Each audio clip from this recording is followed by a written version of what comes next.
गुलाम नबी आज़ाद जी बोल रहे थे। मैं चूंकि इतिहास का विद्यार्थी हूँ, मैं बोलता नहीं, मैं कुछ और सोच के आया था, लेकिन चूंकि आपने छेड़ दिया तो मुझे लगा कि इतिहास को ठीक कर देना चाहिए। आपने शुरुआत की कि जो किसान के आंदोलन हुए, जो हमारे स्वतंत्रता आंदोलन के दौरान हुए, उसमें हमारा बिहार, जिसकी चर्चा आपने किया, चंपारण का, तो मैं चाहूँगा कि एक कंपैरिजन होना चाहिए। जो चंपारण में सत्याग्रह उसमें हमारे किसानों ने किया, जिसमें पूज्य बापू ने नेतृत्व दिया, उसमें इशूज क्या थे और आज जो है वो क्या इशू है, कंपैरिजन होना चाहिए। उसमें इशू क्या थे? उसमें इशू था 3 कठिया जो खेती करवा रहे थे, जो आप चर्चा कर रहे थे, नील की खेती। जबरदस्ती जो किसान गन्ना उपजाते थे, धान की खेती करते थे और भी चीजों की खेती करते थे, उनको जबरदस्ती कि अगर 1 बीघा 20 कट्ठा हम लोग कहते हैं, उसमें से 3 कट्ठा मैंडेटरी आपके लिए ये नील का उत्पादन करना पड़ेगा, खर्च भी आपको अपना ही देना पड़ेगा। आप जरा मुझे बता दीजिए, ये तीनों जो बिल हैं, इसमें कहीं भी इसकी चर्चा है कि किसान सरकार के द्वारा बताए गए जा रहे किसी भी चीज की खेती करे? बता दें किसी में है अगर, तो कैसे इसको चंपारण से हम इसकी तुलना करेंगे? नहीं कर सकते, बिल्कुल इशू डिफरेंट है। आप आइए दूसरे इशू पर, आप आइए। आपने खेड़ा का उदाहरण दिया, हम आएंगे उस पर, हम आएंगे। इशू, हम इशूज पर हैं, हम इशू कंपैरिजन पर में, हम कंपैरिजन पर हैं, हम उस पर नहीं है। हम हिस्टोरिकल फैक्ट्स पर हम आ रहे हैं। आप आइए खेड़ा, आप आइए खेड़ा आंदोलन में आइए, आप आइए बारदोली में, जहां हमारे बापू, पूज्य बापू और सरदार वल्लभ भाई पटेल, उनका नेतृत्व रहा। क्या था इशूज? इशूज क्या था? लगान का इशू था। जरा बता दीजिए तीनों बिल में कहीं लगान का कोई इशू है? क्या कंपेयर कर रहे हैं? बोलने दीजिए, बोलने दीजिए, बोलने दीजिए। कंपेयर क्या कर रहे हैं जो बता दीजिए। नहीं, इशू जो है क्या है? देखिए इशू पर आइए, इशू देखिए, लगान का इशू नहीं है। आप साफ आइए इस पर। अब जरा चर्चा कर रहे थे, बहुत मुस्कुरा के बोल रहे थे दिग्विजय बाबू कि बिहार में मंडी नहीं है। फिर रामगोपाल जी बोल रहे थे ना, मैं बिहार में भी देखा हूं मंडियों की स्थिति, और उत्तर प्रदेश में भी मैंने देखा है।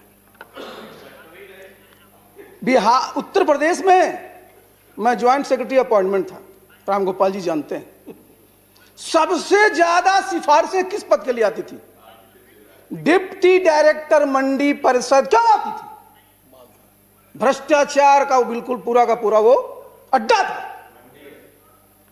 एक एक पद, एक एक व्यक्ति, कितनी सिफारिशें आती थी, कहां से आती थी? आप चलिए हमारे बिहार में क्या हाल था। मैं 2005 में, मैं जब हमारी सरकार बनी एनडीए की, मैं माननीय मुख्यमंत्री के साथ उनका मैं सेक्रेटरी था। एग्रीकल्चर डिपार्टमेंट के अंदर यह था। क्या स्थिति थी? क्या के बोल रहे थे, सचिव ग्रुप सी का कर्मचारी होता था, उसकी पोस्टिंग के लिए बाहर क्या क्या लोग धंधे करते थे। भ्रष्टाचार का अड्डा था। एपीएमसी को खत्म किया बिहार सरकार ने। रिजल्ट क्या हुआ देखिए सामने, आप देखिए। 2006 में खत्म किया। बिहार में अन्न का उत्पादन 2005 में कितना था? 81 लाख टन था। आज हमारा 181। प्रोक्योरमेंट क्या था? बहुत कम प्रोक्योरमेंट था 2005 के पहले। आज हमारा लक्ष्य 45 लाख टन सिर्फ धान का। आप चलिए प्रोडक्टिविटी पर। बिहार में पहले क्या था? जो हमारा मक्के की चर्चा करे तो मैं आऊंगा उस पर। मक्के का उत्पादन 135% बढ़ा है 2005 के बाद। धान का 119% बढ़ा है, गेहूं का 118% बढ़ा है, और मत्स्य का, और फिर उस पर तो जाइएगा तो बहुत बड़ा है। ये कैसे हुआ है? ये इस प्रकार की जहां जहां एक्टिविटी होती थी सबको समाप्त किया गया। तो देखिए उसको लोगों को कंफ्यूज मत करिए। कंफ्यूज नहीं करना है चीजों को। स्टेट आइए जरा, आइए पहला कानून पर। पहला कानून क्या कहता है? पहला कानून यह कहता है किसान के पास ये आजादी है, वो स्वतंत्र है कि अपना उपज वो कहां बेचे, मंडी में भी बेच सकता है। वो को रोका है क्या? आप बताइए, मंडी में अभी चर्चा कर रहे थे, जाइए मछली लेकर के मंडी में। हम तो देखते रहते हैं ना, क्योंकि हम तो गांव जाते रहते हैं। गया मंडी में, बैठा हुआ था पहले लोग 3 दिन 4 दिन 5 दिन तक, क्या करेगा बेचारा रख करके मछली को, औने पौने दाम में लोग ले लेते। अब आज वो स्वतंत्र है कि अपनी मछली को कहीं भी बेच सकता है, अपनी सब्जी को कहीं बेच सकता है। और हमारे नालंदा जिला से मैं बता दूं, सब्जियां आपके कलकत्ता भी जा रही है और सब्जियां हमारी रांची भी जा रही है। तो ये नहीं है, इसमें कहीं भी रोक नहीं है। गुमराह कर रहे हैं लोगों को जाकर के, और बता तो दीजिए कहीं पर। अब दूसरा जरा पास आ जाइए, दूसरे में आ जाइए। क्या कह रहे हैं आप कि भाई जो अभी राम गोपाल जी बता रहे थे कॉन्ट्रैक्ट फार्मिंग, आप चले जाइए बिहार उत्तर प्रदेश में, ठीक ही तो बोल रहे थे वो। इनफॉर्मल कॉन्ट्रैक्ट फार्मिंग तो हो ही रही है। ये पूरा बटाई है क्या? कह रहे थे ना कि 2 साल से ज्यादा नहीं देंगे क्योंकि कब्जा कर लेगा। और कॉन्ट्रैक्ट में क्या होता है? कॉन्ट्रैक्ट कहीं फोर्स्ड नहीं होता। कॉन्ट्रैक्ट में आपका अपना जो है उसमें विलिंगनेस होता है। 2 पार्टी जब विलिंग होती तब कॉन्ट्रैक्ट होता है। किसान कॉन्ट्रैक्ट करने के लिए फोर्स्ड है क्या? उसकी इच्छा नहीं है, वो नहीं करेगा कॉन्ट्रैक्ट। उसकी सुविधा है, उसको सहूलियत मिलेगी, उसकी आमदनी बढ़ेगी तो कॉन्ट्रैक्ट करेगा। तो इसलिए इस चीज की चिंता नहीं होनी चाहिए। कहा है। और तीसरा तो बड़ा बढ़िया आपने कहा, तीसरा जो एसेंशियल कम्युनिटीज एक्ट पर आ जाइए। कौन सा जमाना था? 1954-55 में जब एक्ट आया था एसेंशियल कम्युनिटीज एक्ट, स्कार्सिटी का जमाना था। हम लोग शिप टू माउथ वाली इकोनॉमी थे, बाहर से अनाज आता था, PL 480 की मार खाते रहते थे हम लोग, और तब जो है हम लोग को यहां खिला पाते थे। और आज क्या है? 296 मीट्रिक टन खाद्यान्न उत्पादन हो रहा है और 320 मीट्रिक टन सब्जी और फल का उत्पादन हो रहा है। हम सरप्लस में हैं, हमको स्कार्सिटी में नहीं है।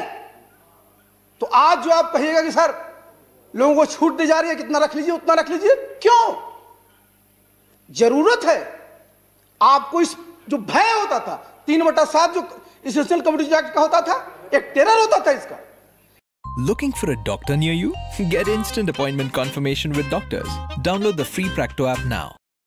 और उसमें व्यवस्था है कि अगर समस्याएं ऐसी होंगी तो उसको लागू किया जाएगा। इसलिए देखिए, तीनों बिलों में कहीं कोई किसान विरोधी नहीं है। लेकिन हां, आपको लगता है कि साहब उसमें और सुधार की गुंजाइश है, तो जरा मैं आना चाहूंगा। देखिए, जो लोहिया जी कहा करते थे कि कल ही राजनीति, कलह वाली राजनीति जरा आगे चला जाए। क्या है बताइए जरा। सरकार ने बिल एक्ट बना दिए, सुप्रीम कोर्ट में लोग गए, सुप्रीम कोर्ट ने आदेश दिया। यही लोकतंत्र की खासियत है कि अगर कोर्ट आदेश देता है तो हम सब लोग उसको स्वीकारते हैं। सरकार ने भी स्वीकारा, और स्वीकार करके आपको बुला रही है वार्ता के लिए। आइए बताइए साहब, आप कह रहे हैं सरकार की हठधर्मिता, उन लोगों की भी तो हठधर्मिता देख लीजिए, क्यों नहीं आ रहे? कौन रोक रहा है? आइए बात करिए, कहां कहां गुंजाइश है, क्या होना चाहिए कि कैसे किसानों की आमदनी बढ़े, इस पर चर्चा होनी चाहिए। कैसे खेती हमारा जो है लाभकर हो, इस पर चर्चा होना चाहिए। कैसे कृषि को लोग छोड़े नहीं, इस पर चर्चा होनी चाहिए। और उसके लिए हमेशा सब जगह लोग को हिस्सा लेना चाहिए, भाग लेना चाहिए।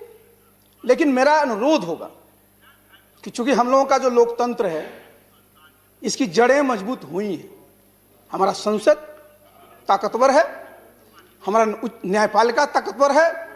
रमेश जी जहां पढ़े थे अमेरिका में, क्या हाल हुआ? अभी कैपिटल हिल पर अटैक हो गया।